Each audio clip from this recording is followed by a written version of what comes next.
God's show, and he's a minister of music in his church. A large church. He's he's a nice looking guy, and he was like, I can't tell you the number of women who came up to me saying that God told them that I was their husband. He said, I can't be everybody's husband. Right, exactly. That's the truth, Yeah, so you have to know, is that my flesh talking? Because he looks good, and your flesh can sound off really loud in your ear. Oh, yeah. Really loud. And then you want to, and it's, Lord, is that you? That sounds like you. And you have to be very careful, because in your season of waiting, there are a bunch of counterfeits that's going to come out the woodwork for you, and you have to be able to discern, to know whether it's God. And when I say I felt something in my spirit, I mean it was unshakable. It was unshakable. It actually prompted me to return back to this woman's church that Sunday. That's how you strong. Must tell that. Please tell. I listened to that clip, and y'all had me rolling. It was quite funny. Yeah, it really was. It was so crazy because someone went to, for the years, I always said I was waiting on my wife, and one of the young ladies that attended my church who was there to see us sing that night, she said that she knew Nicole. So I said, okay, you can go and inquire, but I'm not going over there.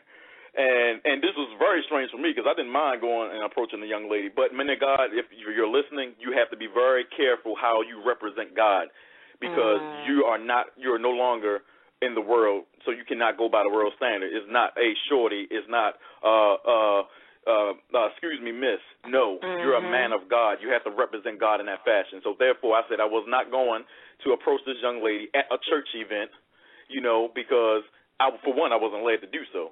And two, you have to be careful, because that can turn the young lady completely opposite and want to run away from you.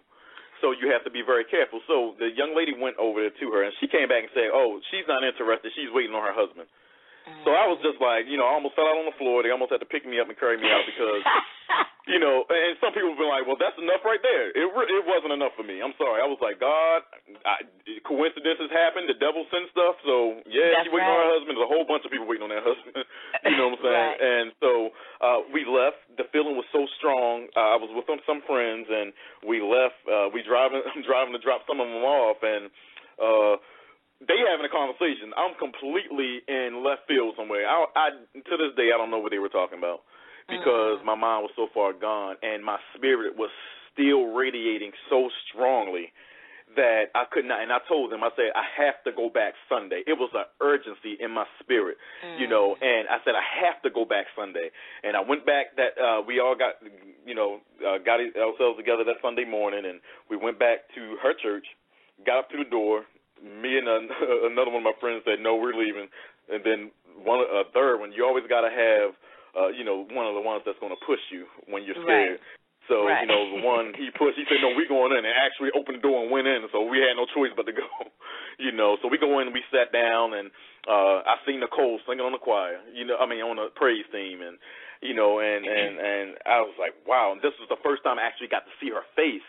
And I said, this woman is beautiful, but I sat there and they preached on, the pastor preached on Proverbs 31 woman, even had Nicole stand up and say, your husband is coming soon. And, my friends is tapping me like, yeah. And with all that, I said, nope. God, I need more. So it's very important that, because that story goes on, but it's very important that and there were so many other anointed women at my church that I could have, but it wasn't a divine connection for me to be with them. And I've had people to say, oh, go to such and such, she's such a nice girl, and try to talk to her. And I even got to the point where I was like, well, I guess this is the way I have to get my wife. And this was probably about 2 to 3 months before I met Nicole that I started trying to do it myself. And God's like, no, take your hands out of it and back up. Back up, that's right.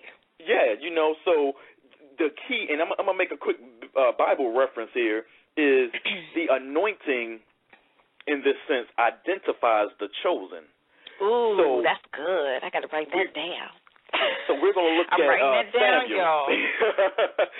Samuel, when he went to anoint David, God told him not to look on their appearance. That's Women, right. stop looking at the good qualities. I don't care if he's at Planet Fitness. I don't care if he's a doctor. I don't care if he's a lawyer. I don't care if he's a teacher, preacher, or especially a musician, because you know the musicians. I'm going to leave that alone. Yeah. But I'm going to move on. I'm going to move on. We all know. We know. Lord Jesus, but he said not to look on their appearance because I look at the heart. Jesse had 7 sons to pass before Samuel. None of them were chosen. They all looked the part. They all looked like they should match what Samuel was looking for. That's right. But God said, I didn't choose any of them. But there was one, and his name was David. David. His name was David. He was in the back. He was on the backside of the mountain. He was out of the scene. He wasn't on the stage. He wasn't in the way. He was back there minding his business. But that's why I tell you, when it's time for you to be blessed, God is going to pull you back from the backstage, and he's going to anoint you for your purpose and for your promise. And some of you may feel like God has forgotten you, but what God has for you is for you. 7 sons passed before Samuel, and none of them could take his promise. I'm sorry, 7 sons passed before Samuel, and none of them could take David's promise. David wasn't even up there with them. Nope. And they could not. They could not. And he said, and the oil poured out upon him. And I said, in this particular sense, the oil identified the chosen. Your oil, your anointing, there's a specific anointing God has rested upon each of us, and your anointing will connect with your spouse. It will be reflective. And when I saw Nicole, that's what God gave me the revelation. It was the anointing that showed me who Nicole was in the realm of the spirit to me. And that's what. And she didn't have to give you her resume. You know, she didn't have to give me her resume or anything. You know, right. Because God, the anointing is a resume in itself. Truthfully, in itself, that's right. You know, because it has so much in there. But but I just want to just encourage the women. You hold on. Stop being desperate. Do not go past God. Your Boaz is going to find you. You know what I'm saying? I don't care if you work every Sunday. I don't care if you're not even in church every Sunday, and you're like, God, but I'm not at church, so how is he going to find me? God will make sure he show up wherever you are. Can you say that again? Wherever you are. And so you have people thinking, no, I need to be out more, or I need to, because I mean, some people are telling people, look, you need to go out more, you need to be more visible. But when God has a thing for you, he will order your steps. Oh yes. He'll order he will make steps. sure. Yeah, he will make your path plain. And go ahead. Last night I was meditating on this, and I said, God, some people don't believe in the one. And he's like, I made Eve for Adam, and I was like, okay. And when I look back at it, I said, yeah, you're right. I don't see nowhere in the Bible where he made Eve, Karen, Mary, Molly, and say, all right, Adam, pick one. Pick one, right. Ooh, that's good. He said, I have pulled her out of your rib. This is for you. This one woman is for you. If you don't believe there's a one person that's for you, more than likely you're not going to get the one God has for you. That's right. And he told Adam, she's suitable for you. Right. She's for suitable for you. For you. Yes. Absolutely. I want you to talk about this. We talked a little bit about this earlier. You said you have to learn how to reverse the rejection.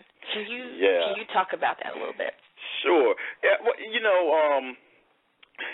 it's so funny because I was involved with this youth camp a few weeks ago, and I was talking to the young ladies. They were camp counselors, and telling them about our testimony and telling them about waiting on God. And so I told them, you have to learn how to reverse the rejection. God put that in my spirit so quickly when I was talking to them. And in that, what happens is women,